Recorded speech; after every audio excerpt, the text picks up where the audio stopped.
வணக்கம் உங்க எல்லாருக்கும். நான் உங்களை சப்போர்ட் பண்ணுங்கலாம் கேட்க மாட்டேன். ஏன்னா ஆல்ரெடி நீங்க பயங்கரமா சப்போர்ட் பண்ணிட்டீங்க. போன வித்த டிக்கெட் எல்லாம் உங்களால வந்த டிக்கெட் தான். வேற யாரும் எனக்கு சப்போர்ட் பண்ணல. நம்பர் 1. நம்பர் 2, மீடியான்னு நான் சொல்லும் போது ஈவன் சில யூடியூப் சேனல்ஸ்ல இருந்து ஆன்லைன்ல எழுதுறவங்க அவங்க கூட இந்த படத்துக்கு எவ்வளவு சப்போர்ட் பண்ணாங்கன்னா அதுக்கு கமெண்ட்ஸ் வருது. என்ன காசு வாங்கிட்டியா இந்த படத்துலன்ட்டு. அதுல ஏதோ சினி வுட்ஸ் ஏதோ ஒன்று. அதுக்கு அவங்க சொல்றாங்க, உனக்கு டவுட்டா இருந்தா இந்த டிக்கெட்டை நான் திருப்பி கொடுக்குறேன் காசுன்ட்டு. அந்த அளவுக்கு இந்த படத்துக்கு மீடியா நான் இருக்கிற எல்லா விஷன் ஆஃப் மீடியா எல்லாருமே இந்த படத்துக்கு அவ்வளோ பயங்கரமா சப்போர்ட் பண்ணாங்க.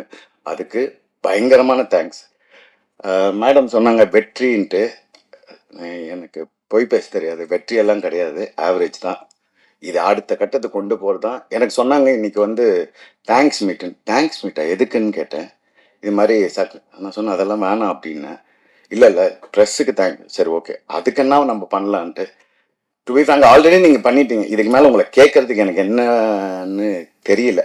ஏன்னா இந்த படம் நேற்று முந்தானத்தோ ஆஃபீஸில் உட்காந்துருக்கும்போது நான் இருக்கேன்னு தெரியாமல் அந்த ப்ரொடியூசர்கிட்ட ஒரு டிஸ்ட்ரிபியூட்டர் பேசுகிறார்.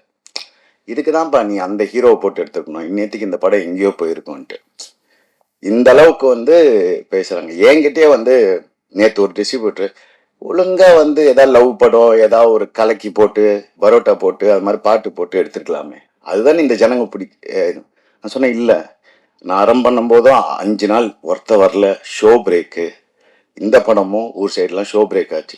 நான் எல்லா தேட்டர் ஓனருக்கும் நேற்று ஃபோன் பண்ணி நான் பர்சனலாக, சார் இப்போதான் சார் பிக்கப் ஆகுது, கொஞ்சம் ஹோல்ட் பண்ணுங்க 2 அது மாதிரி எனக்கோசரம் நான் ஒரே வார்த்தை, இந்த அங்கீகாரத்தில் இந்த கோர்ட்டில் செகண்ட் ஹாஃப்ல பேசுகிற மாதிரி இந்த ஒரு தடவை சான்ஸ் கொடுங்க. ஒரு தடவை நான் ஜெயிக்கிறதுக்கு இல்லை, இந்த 3 ப்ரொடியூசர் ஜெயிக்கணும். ஏன்னா நான் ஆல்மோஸ்ட் 7 வருஷமாக நான் வாங்கின அடியெல்லாம் இந்த 3 பேர் எதெல்லாம் விற்றாங்கன்னு எனக்கு மட்டும்தான் தெரியும். இந்த படம் நடக்கிறதுக்கு இந்த படம் இன்னும் உங்களால் முடிஞ்ச அளவுக்கு 5% 10% புஷ் பண்ணீங்கன்னா அதனால் ஏதாவது வரும். அஸ் அன் ஆக்டரா இந்த படத்தில் நான் ஜெயிச்சிட்டேன். அதுக்கு நீங்கள் தான் மெயின் காரணம். 100%ல 1000% ஜெயிச்சேன். எல்லா இன்டர்வியூலையும் கேட்டாங்க, நீங்கள் எவ்வளோ கான்ஃபிடென்ட் அஸ் அன் ஆக்டரான்ட்டு. நான் 10 கொடுத்த மார்க், அவ்வளோ கான்ஃபிடென்ட் ஆனாங்க. அது நீங்கள் பார்த்துருப்பீங்க. அஸ் எ பிஸ்னஸாக நான் சொன்னது அதே தான், ஒன்றுமே இல்லை. ஆக்சுவலாக மண்டே ஈவினிங்லேருந்து தான் ஆடியன்ஸே ஏற ஆரம்பித்தாங்க. அது கூட உங்களோட நியூஸு வர வர வர வர அதுதான். ஸோ இந்த ஒட்டுமொத்த இது வரைக்கும் வந்த கலெக்ஷனுக்கு மொத்தத்துக்கு காரணம் நீங்கள் மட்டும்தான். நேற்று ஒரு டிஸ்ட்ரிபியூட்டர் என்கிட்ட பேசுறாரு, உனக்கு இத்தனை படம் எடுத்திருக்க, உன்னை லான்ச் பண்ணுறாங்க, ஒரு ப்ரமோஷன் பண்ண தெரியாதா? உன் படத்துக்கெல்லாம் 2 கோடி 3 கோடிலாம் பண்ணுறேன், இந்த படத்துக்கு பண்ணது சார். இல்லை சார், சின்ன ப்ரொடியூசர் சார். அப்போ தேட்டரை பிளாக் பண்ணு. மற்ற ப்ரொடியூசருங்கெல்லாம் எப்படி பண்ணுறாங்க? இப்போ உங்க கூட ரிலீஸ் ஆன படங்கள்லாம் எப்படி காட்டுறோம், கணக்கு காட்டுறோம். சொன்னேன் எப்படி சார், எனக்கு புரியலன்னா. இல்லை சார், அதுக்கெல்லாம் என்கிட்ட காசு இல்லை. அப்படி போலியா ஒரு படத்தை நான் கலெக்ஷன் காட்டுறதுக்கோ நான் ஆள் இல்லை சார். இந்த படம் ஜெயிக்கும், அந்த நம்பிக்கை எனக்கு இருக்குது. இப்போ கம்மிங் பேக் டு டெக்னீஷியன், நான் பயங்கரமாக நடித்தேன் கிடிச்சேன்லாம் எல்லாம் சொல்கிறாங்க. அதுக்கு பின்னால் இருந்தது ஜேபி. அவரோட வார்த்தையாகட்டும், அவரோட வசனமாகட்டும், அவர் என்ன ஃபீல் பண்ணாரோ அதை நான் என்னோட ஃபேஷியல் எக்ஸ்பிரஷன்ஸில் கொடுத்தேன், அவ்வளோதான். இது முழுக்க எனக்கு கண்டிப்பாக தெரியும். இந்த வருஷத்தோட எல்லா அவார்ட்ஸும் நான் எடுப்பேன்ட்டு அஸ் அன் ஆக்டரா. அதுக்கும் நீங்கள் தான் காரணம். அதுக்கு முதல் கட்ட காரணம் ஜேபி. ரொம்ப கஷ்டப்பட்டிருக்காரு பயங்கரமா. இப்ப இந்த படம் என்ன வேணாலும் பண்ணலாம், ஆனா அங்கீகாரம் ஆக்சுவலா மூஞ்செல்லாம் பாத்தீங்கன்னா யாருமே சந்தோஷமா இல்லை. நீங்க ஆக்சுவலா மாஸ்டர் தரும் இது எல்லாருமே ரொம்ப சோகமா இருப்பாங்க பாத்தீங்கன்னா. ஏன்னா அவருக்கு 100 படம் இருக்கு, அது பிரச்சனை இல்லை. இவங்களுக்கு எல்லாருக்கும் இந்த படம் ஜெயிச்சாதான் அடுத்த வேலை சோறு. இதுதான் உண்மை. இது எவ்வளவு எத்தனை பேர் சொல்லுவாங்கன்னு எனக்கு தெரியாது. நான் அதான் சொல்லுவேன், அறம் எடுக்கும்போது இதேதான் ஆச்சு. வெயிட் பண்ணுங்க. நான் கெஞ்சரம் போயிட்டு நேற்று எல்லா தேட்டர் ஓனருக்கும் ஃபோன் பண்ணி, சார் ஹோல்ட் பண்ணுங்க சார் தூக்கி போடுங்க சார், அடுத்த படம் வேலையை பாருங்க சார், அவ்வளோதான். இந்த படத்தை வச்சு என்ன பண்ண போறீங்க? அதான் நல்ல பேர் வாங்கிட்டீங்கல்ல சார். காசு போட்டிருக்கானுங்க சார், 3 ஷோ சார், 2 ஷோ தரோம். ரொம்ப பேசும்போது என்ன ஆகுனா, அவங்க பேசும்போது நம்மளுக்கு டிமோட்டிவேட் ஆகுது. இவ்வளோ தூரம் இப்போ அங்கீகாரன்றது உடச்சிடுறாங்க. இங்க இருக்கிற பிக்கஸ்ட் மாஃபியா எல்லாமே சேர்ந்து, நான் பேசக்கூடாது படத்துக்கு பத்தி பேசுறோம், நிறைய விஷயங்கள் இருக்கு. அதை மீறி இந்த படம் ஜெயிக்கணும். இந்த படம் வெளிவராம இருக்கிறதுக்கே அவ்வளவு பண்ணாங்க பாவம். அந்த 3 ப்ரொடியூசர் கோர்ட்டு கேஸ்ன்னு தெரிஞ்சு. எதுக்குன்னா, ஒரு நாள் நான் பால்கன்ல உட்காந்துட்டு இருந்தேன். நான் சொல்கிறது வந்து 2018. அப்போ வந்து யாரோ வாங்கின கடனுக்கு வந்து என் சோஃபாவில் ஒருத்தர் உட்காந்து, சரி ஒரே ஒரு கையெழுத்து போடுங்க, எனக்கு பேங்க்கில் லோன் வேணும், உங்களோட கேரண்டி கேட்டாங்கன்னு. அப்படியா, சரி என்னடா இவ்வளோ கேட்குறானேன்ட்டு சும்மா கேரண்டி போட்டேன். எதுக்கு? அவங்க லோன் வாங்குறதுக்கு. அந்த கையெழுத்தை போய் அந்த கையெழுத்தை வச்சு இந்த படத்தை நிறுத்தினாங்க. அப்படிப்பட்டவங்கலாம் இந்த இண்டஸ்ட்ரியில் இருக்காங்க. இதுக்கு நடுவுலையும் நான் ஜெயிக்கணும். இது என்னோட செகண்ட் லைஃப். கண்டிப்பாக நான் ஜெயிப்பேன். நான் படத்தில் ஒரு டைலாக் சொல்லியிருப்பேன், நீங்கள் செஞ்ச மாதிரிலாம் நான் உங்களுக்கு செய்ய மாட்டேன் சார்ன்ட்டு. அதே மாதிரி இந்த 3 ப்ரொடியூசர் வந்து இந்த படத்தில் சம்பாதிக்கலான்னு எனக்கு தெரியல. ஆனால் நான் விட மாட்டேன். என்னை எப்படி மற்றவங்களாம் கைவிட்டாங்களோ அது மாதிரி நான் இவங்களை விட மாட்டேன். கண்டிப்பாக ஜெயிப்பேன். அடுத்த 10 வருஷத்துல இந்த தமிழ் சினிமாவில் நான் பெரிய ஆக்டராக ப்ரூவ் பண்ணுவேன். என் நம்பர்ஸும் இதே தேட்டர் ஓனர்ஸ் எல்லாம் பின்னால் வந்து நின்று உங்கள் படத்தை கொடுங்கன்னு கேட்குற லெவலுக்கு நான் முன்னுக்கு வருவேன். இது எழுதி வச்சுக்கோங்க. 2 டெக்னீஷியன்ஸ். இந்த படம் வந்து ஃபஸ்ட்டு ஸ்டார்ட் பண்ணும்போது நான் சொன்னேன், இதில் எனக்கு மாஸ்டர் வேணும் எப்படியாவதுன்ட்டு. அப்போ இவங்க பட்ஜெட் போட்டிருந்தாங்க. இவங்க போட்ட பட்ஜெட் வந்து அவரோட ஒரு நாள் சம்பளம். நான் பார்த்தேன், இதில் வேலைக்கு ஆகாது, போய் காலில் விழுந்துருங்க, என் பேர் சொல்லி காலில் விழுந்து எப்படியாவது கொண்டு வாங்கன்னா, சரி ஒரு 5 நாள் கேட்கலான்ட்டா மொத்தம் போடுறாங்க, 25 நாள் டேட் கேட்குறாங்க. தெய்வமே மனசாட்சி இருக்கா உனக்கு அப்படின்னாரு. தெய்வமே எல்லாம் 3 பேரும் ஏன் ரொம்ப நாளாக வீட்டில் இருந்தாங்கன்னா, அவங்க வீட்லேயே உட்காருது. அவரை பிடிச்சி இந்த படத்துக்கோசரம் 2 படத்தை டேட்டை விட்டார். அந்த 2 படம் காசு ப்ளஸ் என்னோட 25 நாள். கூட பிறந்தவங்கெல்லாம் நான் இப்போ யாருமே நம்புறதில்லை எனக்கு நடந்த லைஃப்பில். ஆனால் அந்த ஒரு கேரக்டர் தான் வந்து நான் ஏன் தெய்வம்னு கூப்பிட்றேன்னா அதுக்கு தான். எதுக்கு பண்ணுதுன்னு எனக்கே தெரியாது, ஆனாலும் பண்ணுறாரு. இன்னைக்கு வரைக்கும் அப்படியே பண்ணிக்கிட்டு இருக்காரு என் வாழ்க்கையில். இன்னொன்று ஜிப்ரான். நான் வந்து ஜிப்ரான் மேலே ஜிப்ரான் வந்து ஒரு சாபக்கேடு தமிழ் சினிமா.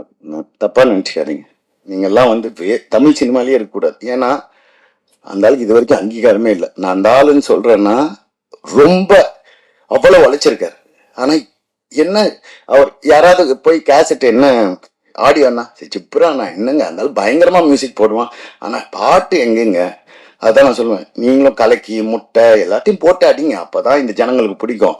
நீங்கள் உட்காந்து பயங்கரமாக வாசிச்சு இதுக்கு அங்கீகாரம் கிடைக்கல.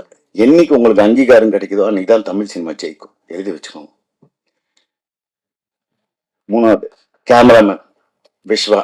பயங்கரமாக எங்கிட்ட திட்டுவாங்க, டெய்லி திட்டு வாங்குவான். ஆனால் பயங்கரமாக, ஆனால் கொடுத்த வேலையை பயங்கரமாக சூப்பராக பண்ணிட்டான் ஜிப்ரன். அப்புறம் என் தங்கச்சி தங்கமயில். ஆக்சுவலாக என் குழந்தைங்கள நான் தங்கமயில் கூப்பிடுவேன். அவளை பார்க்கும்போது எனக்கு அதனால தங்கமயில்னு பேர் வச்சேன். அதே மாதிரி ஷூட்டிங் ஃபுல்லாக அப்படியே ரியலாக அண்ணன் தங்கச்சி மாதிரி இருந்தோம். ரொம்ப தேங்க்ஸ். தினே இந்த படத்துக்கு வந்து வேற ஒரு எடிட்டர்ஸ் வந்தாங்க. அவங்க வந்து பயங்கரமாக எடுக்கும் போதெல்லாம் ஃபுல்லாக இருந்துட்டு ஃபுட்டேஜை பார்த்தோன்னே, சரி எனக்கு புரியலையேன்னாங்க. என்னங்க புரியல அப்படின்னு போட்டு ஒரு நாள் தினேஷை கூப்பிட்டு இதை நீ பண்ணுன்னு சொன்னான். அவன் ஒரு மேஜிக் பண்ணிட்டான். கண்டிப்பாக இந்த படத்துக்கு எனக்கு கிடைச்ச பெரிய கிஃப்ட் தினேஷ். எந்த அளவுக்கு மேஜிக் பண்ணிட்டான்னா பிரிச்சுட்டான் படத்தை. எனக்கு தெரிஞ்சு அவன் தமிழ் சினிமாவில் இன்னும் 3 வருஷத்துல பெரிய எடிட்டர் ஆவான். அவன் டேட்டுக்கு எல்லாரும் அலைவீங்க, பார்த்துக்கணும். அப்புறம் என் கூட நடித்தவங்க எல்லாருமே, என் கூட நடித்த விஜய் மேடம்னு ஒருத்தர் நடித்தாங்க. அந்த மேடம் பார்க்கும்போது என் பிரின்சிபல் ஞாபகம் வரும். பயங்கரமாக அவங்கள பார்த்தாவே வந்து ஒரு மாதிரி கோபம் வரும்.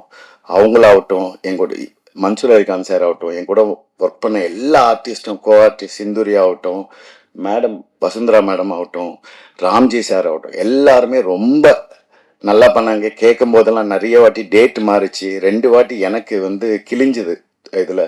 அதனால ஒரு 3 மாதம் போச்சு. அப்புறம் மாஸ்டர் டேட் கேட்கும்போது இவங்கெல்லாம் இருக்க மாட்டாங்க, திருப்பி உங்கள் டேட் வாங்கணும். அப்புறம் என் கூட நடித்த அம்மா, அப்படியே எங்கள் அம்மாவை நான் பேசும்போதெல்லாம் எங்கள் அம்மா கிட்ட பேசுகிற மாதிரியே இருக்கும். இந்த படத்தில் வந்து நிறைய டைலாக் வந்து ஜேபி வந்து அவர் கதைக்கு எழுதினாரா இல்லை எனக்குன்னு எழுதினாரான்னு தெரில. இதில் நான் பேசும்போது இப்படி நடிச்சிங்க. நான் நடிக்கலைங்க, 7 வருஷமாக என் அனுபவிச்சதெல்லாம் அப்படியே பேசினேன், அவ்வளோதான். எங்கள் அம்மா சொல்லுவாங்க, உன் தலைமுறையோட எல்லாத்தையும் இந்த தலைமுறையோட மாறினுன்ட்டு. அதை எங்கள் அம்மா சொல்லிக்கிட்டே இருப்பாங்க. திருப்பி என்னோட 2வது லைஃப் ஆரம்பிச்சிருக்கேன். இந்த 2வது லைஃப்பை நீங்கள் சப்போர்ட் பண்ணிட்டீங்க, நீங்கள் சப்போர்ட் பண்ணுவீங்க. உங்கள் சப்போர்ட்டுக்கு எல்லாமே நன்றி. இதுக்கு மேலே எனக்கு பேச தெரியல. ரொம்ப தேங்க்ஸுங்க, ரொம்ப தேங்க்ஸ். அதுக்கு ரொம்ப நன்றி. இந்த படம் வந்து எல்லாரும் சொல்ற மாதிரி ஒரு based on a true life event. So நம்ம எக்ஸ்பெக்ட் பண்ணுற மாதிரி அந்த எக்ஸ்ட்ரீம்லி ஹீரோயிக் மூமெண்ட்ஸ், அந்த அந்த ட்ராமடைசேஷன், அந்த எக்ஸ்ட்ரா சினிமா வந்து இதில் வந்து காட்டாமல் ஒரு ட்ரூ டு லைஃபாக வந்து பண்ணி ஒரு இம்பார்ட்டண்ட்டான சப்ஜெக்டை பற்றி படம் பண்ணதுக்கு அண்ட் அதை அதில் என்ன இன்க்ளூட் பண்ணதுக்கு very big thanks to JB sir. நான் வந்து நிறைய இன்டர்வியூ சொல்லியிருக்கேன், அவரோட ஒர்க் பண்ணுறது வந்து ஜனாஸோட ஒர்க் பண்ணுற மாதிரி இருக்குன்னு. பிகாஸ் எனக்கு படம் முழுக்க அந்த ஒரு இம்ப்ராவ், ஒரு இம்பல்சிவ் வைப், ஒரு வந்து ட்ரூ டு ஹார்ட் வைப்ல ஒர்க் பண்ண மாதிரி தான் இருந்தது. So I am just very grateful இந்த படத்தில் ஒரு பாட்டாக இருந்ததுக்கு. ஐ திங்க் நிறையா பேர் பேச வேண்டியதுக்கு ரொம்ப ஷார்ட்டாக வச்சுக்கிறேன். நான் வந்து கேஜிஆர் சார் பண்ணுறாருன்னு என் ஃப்ரெண்ட்ஸ் கிட்ட சொன்ன போது like is it the same KGR, water transformation. இவங்களாம் வந்து 5 வருஷம் ஜிம் போனவங்க. ஸோ அவங்களாம் வந்து கொஞ்சம் லைட்டாக நீங்கள் ரொம்ப ஃபீல் பண்ணியிருப்பாங்கன்னு நினைக்கிறேன். நீங்கள் பண்ண ஹார்ட் ஒர்க் பார்த்து, ரிசல்ட்டை பார்த்து. It was very impressive. And Peter Hein master, நான் வந்து நினச்சி பார்க்கல இவரோ இந்த மாதிரி ஒரு பர்சனோட எனக்கு ஒர்க் பண்ண சான்ஸ் கிடைக்கும்னு. அண்ட் ஐ திங்க் இவரோட ஒரு படம் பண்ண ஒரு 5 படம் பண்ண மாதிரி. Very very fantastic. எல்லாரையும் சொல்லணும், கிப்ரான் சார் சொல்லவே தேவையில்லை, இஸ் ஃபேபியூலஸ். இந்த பிளேலிஸ்ட் தான் எனக்கு லூப்பில் ஓடிட்டு இருக்கு இப்போ. பட் நான் படத்தில் ஒரு டைலாக் சொல்லியிருப்பேன், கடைசியில் நீங்கள்லாம் பார்த்தப்போ எங்களுக்கு உங்களை விட்டா யார் இருக்காங்கன்னு. அதே மாதிரி இந்த படத்துக்கு உங்களை விட்டா யார் இருக்காங்க. நீங்கள் வந்து இது வரைக்கும் சூப்பராக சப்போர்ட் பண்ணியிருக்கீங்க எங்களுக்கு. அண்ட் எஸ்பெஷலி இந்த மாதிரி யங் ப்ரொடியூசர்ஸ் அருண், பிரசாந்த், அஜித், பேர் பிரசாந்த், அருண், பிரசாந்த், அஜித், இந்த மாதிரி யங் ப்ரொடியூசர்ஸ் வந்து ஒரு ரொம்ப சீரியஸான சப்ஜெக்ட் மக்களுக்கு போக வேண்டும்னு ஒரு ரொம்ப சினிமேட்டிக்கா கமர்ஷியலா சும்மா like punch of songs, punch of item நம்ம இதெல்லாம் பண்ணாம ஒரு முக்கியமான சப்ஜெக்டை எடுத்து சொல்றதுக்கு அந்த படம் ஹிட் ஆகணும். அது ஹிட் ஆச்சுன்னா தான் மறுபடியும் நல்ல படங்கள் வரும். அண்ட் நீங்க எப்பவுமே நல்ல படங்களுக்கு சப்போர்ட் பண்ணியிருக்கீங்க. நான் பண்ண எல்லாத்துக்கும் நீங்க சப்போர்ட் பண்ணியிருக்கீங்க. அண்ட் ஐ ஹோப் தட் நீங்க இந்த படத்தை பார்த்து உங்க ஹார்ட்டை டச் பண்ணி எங்களையும் ரொம்ப நல்லா சப்போர்ட் பண்ணீங்கன்னு நம்புறேன். Thank you very much.